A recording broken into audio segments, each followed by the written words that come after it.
मैं प्रणाम करता हूं, ऐसा कहा। मेरे को बड़ा आश्चर्य हुआ जब कार्यक्रम की रूपरेखा बनने के लिए सतगुरु जी ने मुझे बुलाया। आज इन चीजों को हमें आपको कहना पड़ रहा है कि कृष्ण भी अवतार थे और गुरु गोविंद भी अवतार थे, गुरु नानक भी अवतार थे।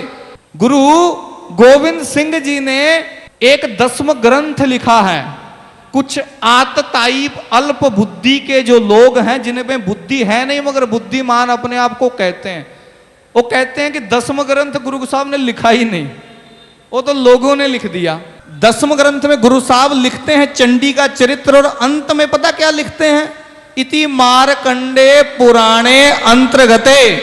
ये मैं जो चंडी उस्दत लिख रहा हूं, चंडी चरित्र लिख रहा हूं, ये मारकंडे पुराण से लिया गया है। फिर यहां संशय किसका?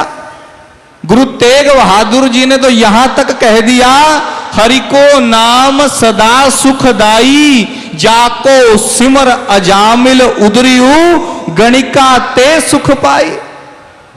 जब पंचाली को राजसभा में राम नाम सुध आई, जब द्रौपदी का चीरहरण करने के लिए वो दुष्ट दुशासन जाता है, सब प्रसंग सबको याद होगा कि जब हमारे देश के क्षत्रिय राजा 2 ललकारों को सुन के तुरंत तैयार होकर के व्यवस्थित हो जाते थे कि अब इस कार्यक्रम में जाना है।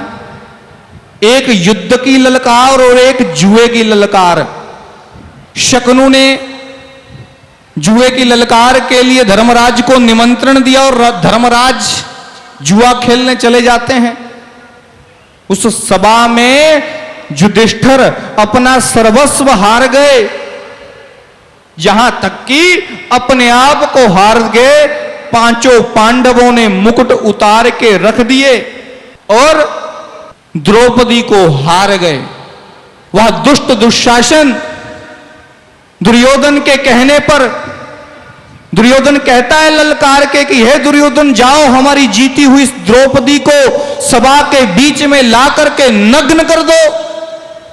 जब नग्न करने की बात करता है वह दुष्ट दुशासन, तब हृदय फट जाता है पांडवों का, और सभा के बीच में उसको जब द्रौपदी को ला करके साड़ी खींचने का प्रयत्न करता है वो दुर्योधन, तो दुशासन खींचते खींचते थक जाता है। उस दुशासन के अंदर